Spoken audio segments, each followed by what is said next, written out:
Over the next 14 days, I'm going to challenge myself to get better on camera. Yes, that's right. No scripts, no shortcuts, just me and you and the camera. My goal? Well, as you know with this channel, I try and show you everything I do to showcase what works and doesn't in growing my channel. I know that one of the things that really kind of helps you to progress is when you can talk naturally to the camera, and it's so hard. Up to now, I've been scripting fully all my videos, and I'd like to get to the point where I can just put some bullet points down and talk naturally. And I'm not at that point yet. So over the next 14 days, I'm going to try and transform to someone who's talking like this from a script to someone who can talk naturally on camera, unscripted, and maybe something that you'd want to listen to. I know that when new YouTubers are creating their channel and wanting to start to grow, talking to camera is one of their biggest fears, and I completely get it. It really is hard. There's lots of reasons for that and ways we can try and help with various points, but I'm going to save that for another video and just concentrate in this video on my 14 days to better talking to camera. Why not join me in this challenge? I mean, you don't have to post any of the videos. Obviously, I'm going to be posting snippets of mine so you can see if I do hopefully progress from day 1 to 14. If you just take 14 days and just record each day a short clip of, say, 2 minutes, and just see what happens as the days go on. One thing I am going to suggest, and what I'm going to do, is because we're not scripting, then I think it would be a great idea to choose a topic to talk about that you're already familiar with, that you could talk off the cuff about for a couple of minutes, because that will make it a lot easier, even though you'll still have the challenge of being self-conscious. For the first few days, I'm going to talk about how to bake a chocolate cake. For the first few days of this challenge, I've decided I'm going to record myself talking into a mirror and just take away the pressure of having that lens in front of me. Let's make a chocolate cake. Hands, let's make a chocolate cake.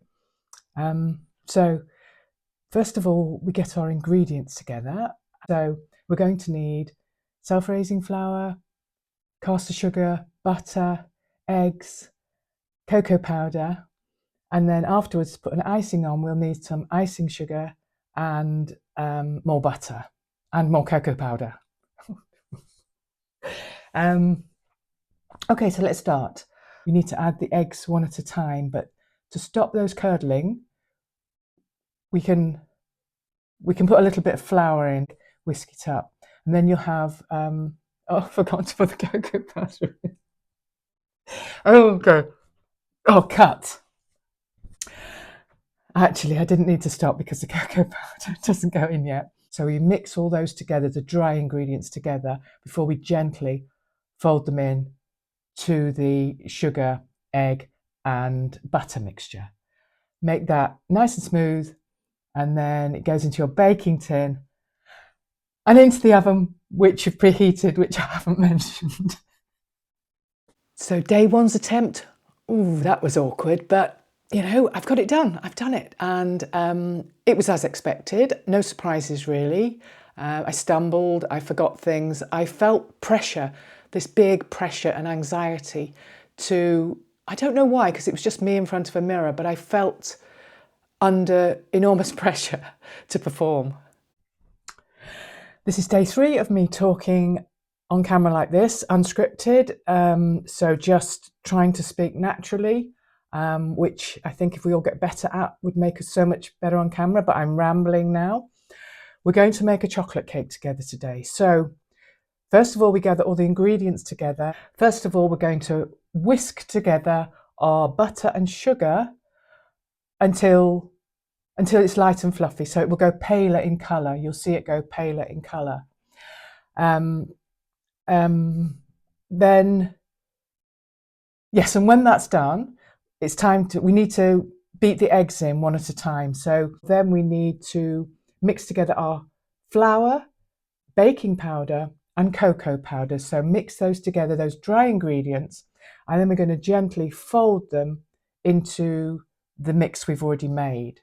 Once that's really lovely and nicely mixed, and then we're going to put that in the baking tin and put it into the oven that we've already preheated, which I forgot to mention at the beginning, but we preheat the oven and pop it in there, and in about 40-50 minutes You've got a lovely chocolate cake, which we will ice later.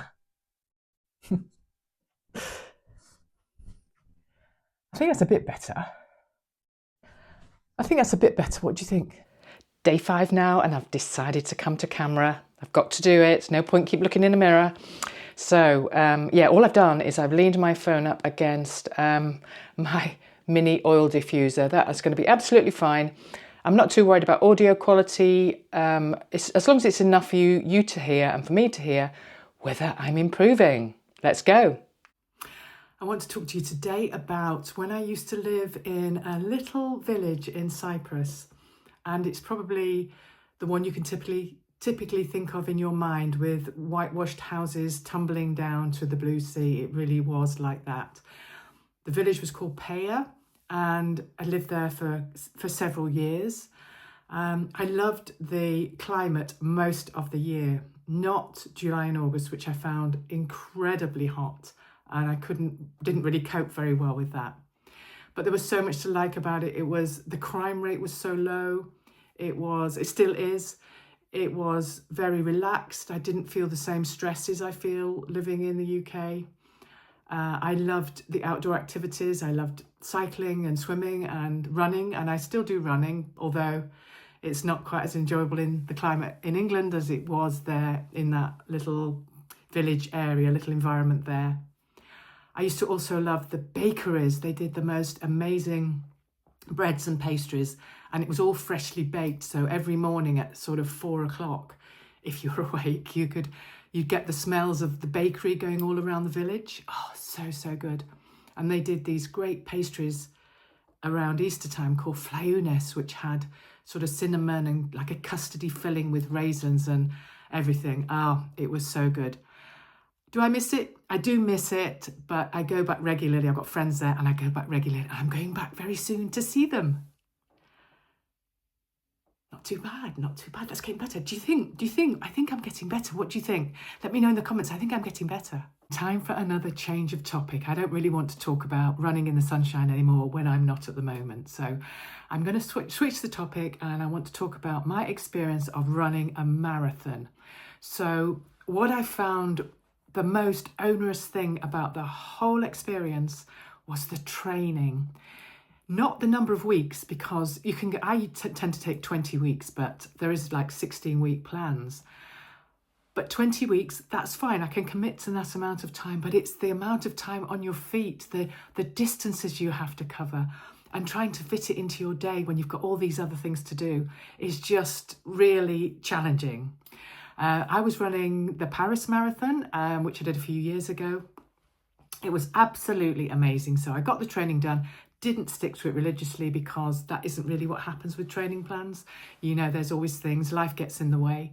And I ended up, there I was on the starting line, on the Champs-Élysées. The atmosphere was amazing, and then off we went. I got through to, I would say, 10 miles. I won't say without any effort, but feeling reasonably good. And then from 10 to 15, oh dear, I struggled such a lot. But I kept going, walking. I did lots of walking and stopping at the aid stations, having something to eat and making sure I was drinking enough. But to cut a long story short, because the last few miles were really just pure agony, to cut a long story short, the actual feeling of crossing that finish line and somebody throwing that medal around your neck, you feel so much like you've deserved that. And then someone throws like a warm blankety light cape around you and gives you a snack of some kind, and it's just amazing. For the last few days of this challenge, I thought it would be really interesting for me to put a little bit more pressure on myself and talk about some of the things I'm aiming to do with this channel.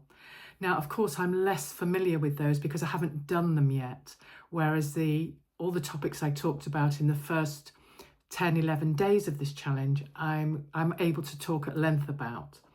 So what I thought I would do, let's talk about this video and the idea for this video.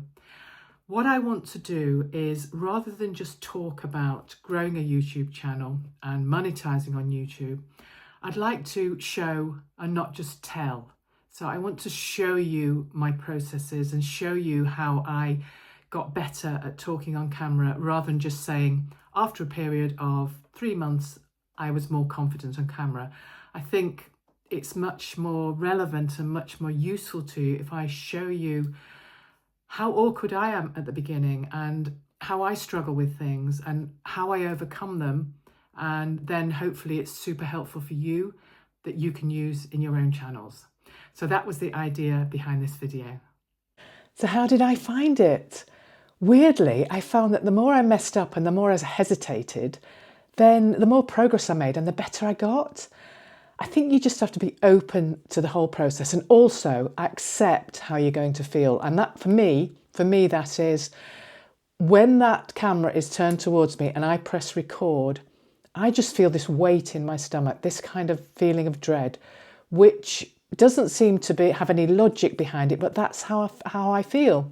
So it's about persevering through that, and I do feel I got better. I don't think I really noticed any major improvements until around day 10. And I must say, when I was recording on day 9, I remember thinking, this isn't going to happen. I knew I was progressing in small ways. The amount of time I could talk without stumbling and without stopping was getting longer, but not as quickly as I wanted it to. I suppose we're all impatient. But I could see, but by day 10, I felt more fluent and slightly more at ease. And also I'd started to think of the camera lens as a person. Now, I could have put a stuffed toy or something behind the camera to pretend I was talking to that, but then I wouldn't be looking into the lens, I'd be looking at the toy. That would give you an odd vibe on screen, so I didn't want to do that. For me, I think talking into the mirror was a great start, and I think that you've got to progress the camera as quickly as possible because that's where you're going to be. Obviously, I didn't set myself up for all the tech. I didn't think about the audio. I wasn't using the back camera of my phone. I was just using the front camera because I wanted to see myself, because then I was more at ease. And it's just about helping yourself through these small hurdles. And what I would say is keep going and you will get better. And I don't think 14 days is long enough. I think I would need longer. And I will carry on obviously making these videos, and hopefully I will naturally improve in the course of time. The longer the challenge went on, the longer I could keep my words flowing and the longer I could hold contact with that lens without feeling flustered. Thanks for watching. Let me know, what should my next challenge be? Pop it in the comments below, and I'll see you in the next video.